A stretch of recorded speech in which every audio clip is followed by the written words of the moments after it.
It's finally Friday, and boy, oh boy, what a week this has been. This week threw hands, teeth, everything at me. You know that saying? Sometimes we use we use one stone to kill two birds. This week, that stone almost killed me, but nevertheless, I made it. And even though I made it, I was just thinking some days require a husband, man. And I know some of y'all can relate that some days require a husband. Nevertheless, you're watching Smell the Coffee with Diana Master.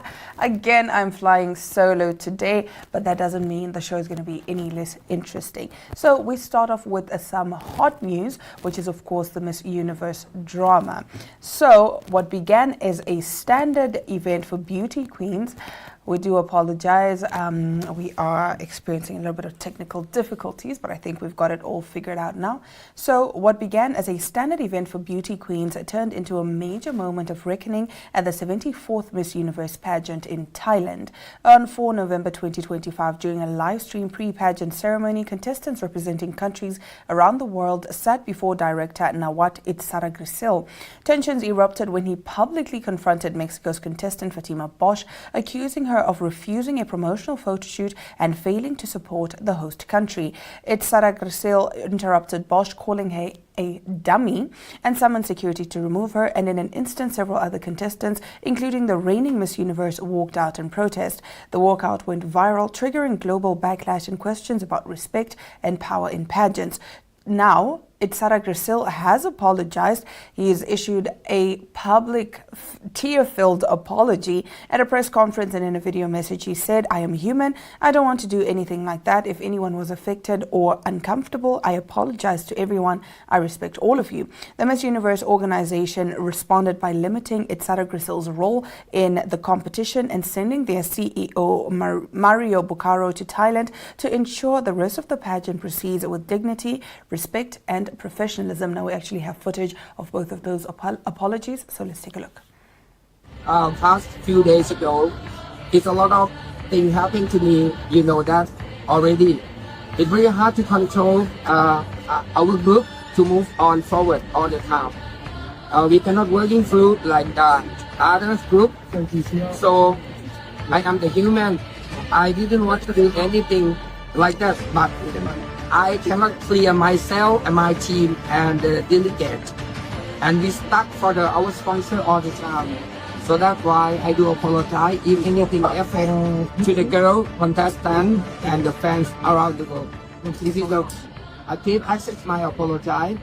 But in between organization, now I turn to my weaker side to check and talk, because of we are very professional company.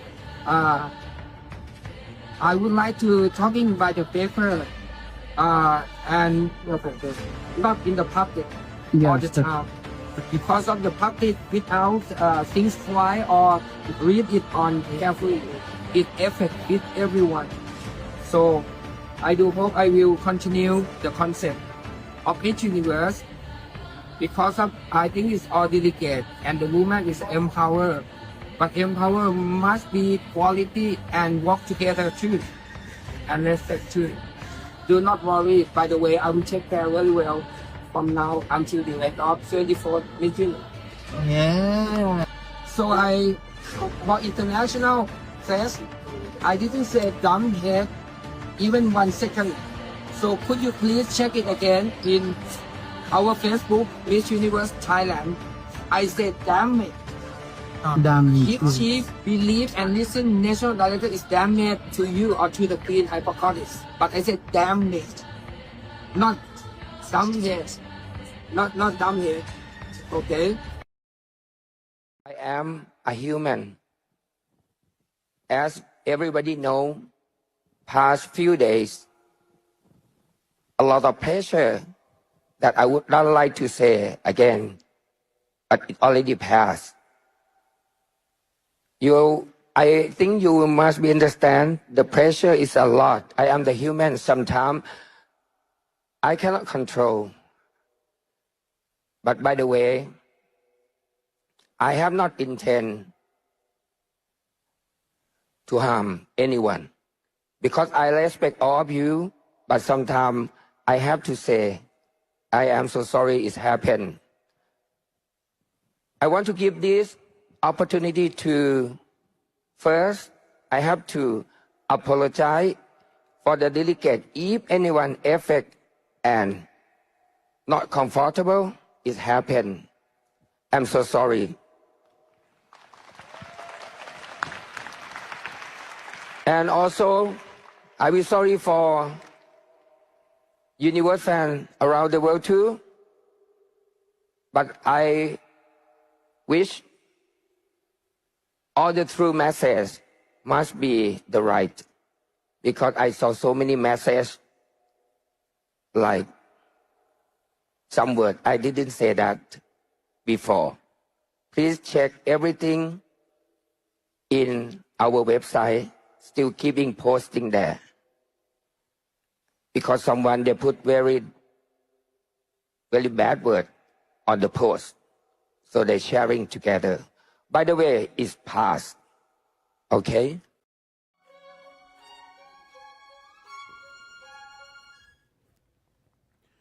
From the heart of the continent to its farthest horizons, Africa awakens with stories that shape our world. This is Africa Good Morning, your window into the pulse of a dynamic continent. I'm Ashwin Berry, here to deliver the latest news, sharp insights, and the vibrant spirit of Africa. Every weekday, we dive into the headlines, uncover untold stories, and spotlight the people driving change. Plus, stay ahead with daily weather forecasts and economic updates to navigate your week with confidence.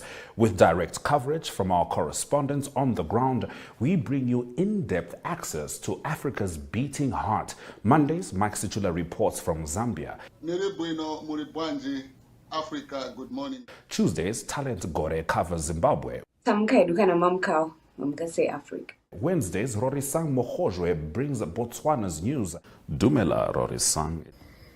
Thank you very much, Ashwin, for having me right here on Africa Good Morning. It is always a pleasure to be here with you all. Thursdays, Ari Hogarth tackles South Africa. Yes, very good morning, Ashwin and Aina. Yes, a good atmosphere. And Fridays, we focus on Namibia's bold narratives. From thriving cities to rugged plains, our team is there, capturing the rhythm of a continent on the rise. Africa Good Morning is your essential start. News, weather, economics, and more.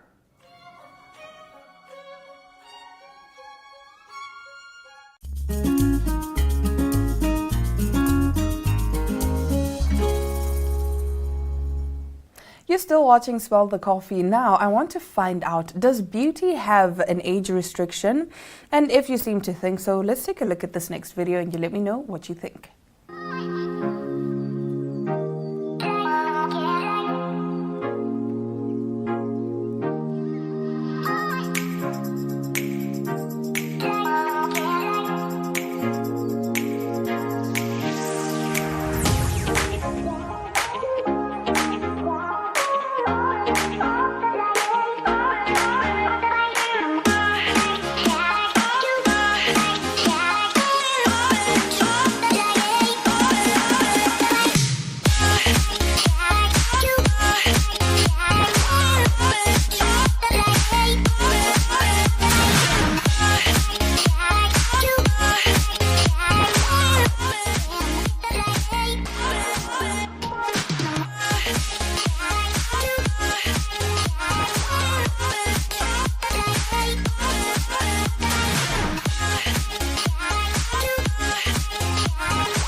Gogo said, clock it, and that's on period. What I love about this video is that it's proof that beauty doesn't retire, it evolves. So we have a stunning woman, probably in her 70s, getting her wig laid and a full face of makeup done. And baby, she was serving. I think you guys agree that she was serving. The confidence, the glow, she ate and left no crumbs. It's such a reminder that beauty has no age limit. Whether you're 17 or 70, there's nothing wrong with wanting to look and feel good. Because when you take care of yourself, you're not chasing youth, you're celebrating life. And honestly, that's why she's sitting there radiating joy and elegance. That's the kind of energy we all should want to keep forever. A little wig, a little foundation, and a whole lot of love, and that's all, period. So here's to women who prove that time may pass, but style, confidence, and slay, those never fade. Now getting into a more bizarre story. Yo, guys, there's a lot going on. I think we've all been complaining about burnout, but there's somebody that took that to extremes, right? A palliative care nurse in Germany has been sentenced to life in prison after he was convicted of the murder of 10 patients and the attempted murder of 27 others. Prosecutors allege that the man, who has not been publicly named, injected his mostly elderly patients with painkillers or sedatives in an effort to ease his workload during shifts overnight. The offences were committed between December of 2023 and May of 2024 in a hospital in Wüsseldorf in Western Germany. Investigators are reported to be looking into several other suspicious cases during his career. According to media outlet Agence France-Presse, the unnamed man has been employed, or rather had been employed at the hospital since 2020 after completing training as a nursing professional in 2007. Now, prosecutors told the court in Aachen that he showed irritation and a lack of empathy to patients who required a higher level of care and accused him of playing a master of life and death. The court was told that he injected patients with large doses of morphine and midazolam, a type of sedative, in an effort to reduce his workload during night shifts. He was arrested in 2024. Now, when issuing the life sentence, the court said the man's crimes carried a particular severity of guilt, which should bar him from early release after 15 years. He will be able to appeal the verdict. Prosecutors have told AFP that exhumations are already taking place to identify further potential victims, which could see the man put on trial again. The case bears similarity to that of former nurse Niels Hochel, who was handed a life sentence in 2019 after he was convicted of murdering 85 patients at 2 hospitals in northern Germany. A court found that he administered lethal doses of heart medication to people in his care between 1999 and 2005. He is believed to be the most prolific killer in Germany's modern history. So many questions that come to mind with this story. Like, what was going through your mind when you just decided, you know what, it's worse, it's less of a workload if I just kill these patients? They're already at the end of their life, right? I guess that's what his thought process was, because how else do you justify killing people to reduce your workload? That's peak psychopathic behavior. Nevertheless, getting into our next story. Now, this one is a bit more on the unbelievable side. A 14-year-old British boy who took his parents to court after they sent him to a boarding school in Africa, Ghana to be specific, must remain there until at least the end of his GCSEs, a high court judge has ruled. The boy, who cannot be named for legal reasons, was taken to Ghana in March 2024 after being told he was visiting a sick relative. In fact, his parents wanted him to move there after concerns about his behavior in London, including absences from school, having unexplained money, and carrying a knife, court papers said. The boy denies being part of a gang or carrying a weapon. A judge ruled on Monday that the boy should remain in Ghana and prepare to return only after completing the equivalent of GCSEs. After saying he was unhappy and homesick in Ghana, the boy found publicly funded lawyers and brought a case against his parents to the High Court in London in February. He lost his bid to return when a High Court judge ruled he was at risk of suffering greater harm in returning to the UK. Then in June, he won a Court of Appeal bid to have the case reheard after the most senior judge in the family division, Sir Andrew McFarlane, said there had been confusion in the previous decision. On Tuesday, the High Court handed down its judgment, which ruled against the boy's wishes, citing ongoing disruption, including to his schoolwork and to his family life. Judge Mrs. Justice Thays said, "I'm acutely aware that the conclusion I have reached does not accord with his wishes and how that will feel for him. He has the talent, ability, and intelligence to make this work together with his family. It will be difficult, but they all have the common aim for him to return to live with his family. The boy, who's nearly 15 and has British and Ghanaian citizenship, remains in school in Ghana and is studying for his GCSEs. He previously told the court that he was living in hell and was, quote-unquote, desperate to return to the UK. He described feeling like an alien in Ghana and feeling abandoned by his family. He does not speak Twi and said he has struggled to make friends and feels socially anxious. Now, the boy welcomes the judge's decision to set out a clear roadmap for his return to the UK, said his solicitor James Neto of the International Family Law Group. Mr. Neto described the case as extremely difficult on every level. He said the boy never wanted to be in a position where he was obliged to bring court proceedings against his own parents, but their actions left him with no meaningful alternative. Now, his position remains unchanged. He wants to return home, Mr. Neto added. The boy's mother said she would not be able to care for him if he returned to the UK before his GCSEs were over. She said, "It is really hard to be away from him. I feared and continue to fear if he were to come back now that he could end up dead. I know he does not see it like that." Handing down her judgment, Mrs. Justice Thays explained that the boy should remain living in Ghana with the aim of setting out a roadmap and taking the necessary steps for him to return only after completing his GCSEs. She added, whether that would take place will need to be reviewed nearer the time. The roadmap includes taking part in family therapy funded by their local authority. You see, guys, those threats, keep misbehaving, I'll send you to Africa. And then they're the parents that actually sent him to Africa. I don't know when being sent to Africa became a threat, though. We have it good here. We have it soft, honestly speaking. So I don't understand. I think I was watching, was it 2.5 Men, where Ashton Kutcher said, "My mom kept threatening me and said, if you keep being like this, I'm going to send you to Zimbabwe to be with the monkeys."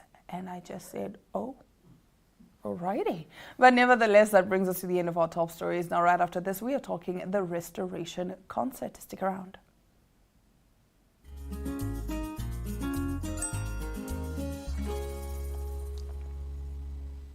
We are getting ready for the Restoration concert, and this year it's set to be bigger and better, with international singer Sinach headlining this year's concert along with other phenomenal local vocalists. Today we are joined by Dr. Nangula Mbako, who will be giving us all the details about the upcoming Restoration concert. Good morning and welcome to Smell the Coffee. Good morning. I'm so happy to be here. We're happy to have you here. Getting right into our interview, for those who do not know, what does that Restoration concert represent and what is it all about? Amazing. Now, as you know, the Restoration concert is an initiative by the project Never Walk Alone. And the project basically puts shoes on barefooted Namibian children and they focusing on Namibian-based made shoes, which is quite amazing. It's all about restoration, restoring that dignity. And so far we've put shoes on over 12,600 children's feet. And the Restoration concert is basically about restoring hope, restoring dignity, and just restoration. I love that, restoring hope, restoring dignity. Yeah. I understand that the first one took place in 2023. What have you learned from the first event, and how has the event improved over the years so far? So the first year we brought Joyous Celebration. That was our headlining artist, and we had local artists as well. The second one we had Janet Jansen, and we had amazing people from South Africa, from Zimbabwe. But this year we're bringing Sinach, and she's a global artist. We also have Xoli from South Africa, and over 15 local artists. So we have an amazing lineup, and I'm sure people have seen the posters and just videos circulating. It's something to definitely look out for. In terms of what we've learned, we're going bigger. We're definitely going bigger and better. We're going all the way when it comes to logistics, our partnerships. We're speaking to City of Windhoek to make sure that we have buses available to get people safely to the concert and back home. So I love that. I mean, okay. So Yeah. this is definitely an event that I should not miss Absolutely. at all. Now you did touch on the artists. Let's get a little bit more in depth. How many artists are expected to perform at this year's lineup? We have over 15, yes, and these are our stars and our locally, our local stars as well. We have Sovita Joshua, we have Manda Gabriel, we have the Sing Out crew, we have Pastor Clive and the New Generation. We have really headliners in our country, and they're going to be ministering. And the beauty about it is diversity. They're so different, the message is different, and we want to bring it to the people and make sure they're being impacted in a very special way. Because we have Udochi, we just have so many people. I'm actually very excited right now. Yeah. And speaking of that, when and where is this taking place? Because I want to get my best outfit ready. So it's on the 22nd of November at the Hagi Geingob Stadium, and it starts at 5 p.m. Our artists all have tickets, so if one knows an artist or you want to reach out to an artist, they all have tickets. But tickets are available at Web Tickets, Namibia, and at every model outlet, formerly known as Pick and Pay. And how much is it going to cost me? Okay, a general ticket's $100. So it's very affordable. That's very, because I was a little bit worried. I was like, how much would this cost me? Yes, and you we also want... have like the Golden Circle, which is $300 and so forth. But still, it's generally very affordable. Very affordable. And also it's for a good cause. Absolutely. Now, what is your expectation for this year's event, and how would you convince the public to attend this event? I think you have convinced me enough, but let's talk for the rest. You see, the concert is about restoration, and I'm sure that each person needs somewhat restoration in their lives, whatever that may be or whatever that may look like for them. And being at a place like that where, music is a universal language. It unites people, and there's going to be worship, praise. It's going to be an atmosphere not to miss. So from me to the public, it's you have to get your ticket. I mean, it's a once-in-a-lifetime opportunity, and just to have that walk away that, I found myself at restoration again. My life got transformed, because life is about purpose, and if you don't know your purpose, and if you're not running with fire in your purpose, what's the point? So restoration is really about reigniting that fire. If you're not running with fire in your purpose, what's the point? Yeah. I think that's my word for the day, like honestly speaking. If you are not having that fire, what's the point? What's the point? And I love that this is an annual event. And I can definitely see that you guys put a lot of work into it, organizing it. I know that there were challenges. Absolutely. And will be challenges for an event of this magnitude. What keeps your team going when putting this event together, and what is the preparation process like? I must say we have an amazing team, and there's so much unity and fire within the team. But it's such an honor and a privilege really to be part of such an experience and experiencing it firsthand, just like the logistics and everything. However, I do find that the team, like our glue, is restoration. It starts from restoring those children with Namibian-made shoes to restoring souls and restoring lives. So it's all about seeing that people could find themselves again. People could still run with that fire, that whatever you've gone through, it's going to be okay. It doesn't matter. You're not what you've been through. So that's what keeps us going, that we could see testimonies. And yeah. Speaking of testimonies, what is the legacy that you hope or, are envisioning for the restoration concerts in the long run? Life's changed. You see, life can beat you down. Life is full of challenges, but there's always that getting back up again. I believe that a setback is a setup for a comeback. And when we look at 5 years down the line, we want people to look back, and if they found themselves, like I said earlier, at the restoration concert, they could encourage someone else, because it's a continuous vision and it's not going to end now. We've just started and we're going bigger and better. I love that we're going bigger and better. Absolutely. Thank you so much for your time. I'm definitely going to put on my best dress, my best shoes, and I will see you on the 22nd of November At 5 p.m. at 5 p.m. Thank you so much. We're definitely extremely grateful for this opportunity, and we're really encouraging people to just come out in numbers. Our aim is 10,000 for restoration. So if you see that hashtag 10,000 for restoration, we're aiming for 10,000 people. So they really need to go out and get their tickets before you see that sold out poster. Thank you. All right, that's all the time that we have for you guys. We will be back tomorrow, same time, same place.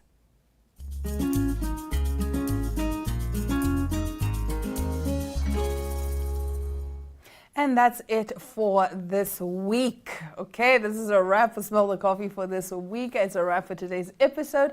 I do hope you enjoyed some of the stories that I shared. And of course, I'll be looking forward to hearing what you guys have to say on the socials. For me, Diana Master, I do hope you have yourselves an amazing, fantastic, lovely weekend. Until Monday, it's bye.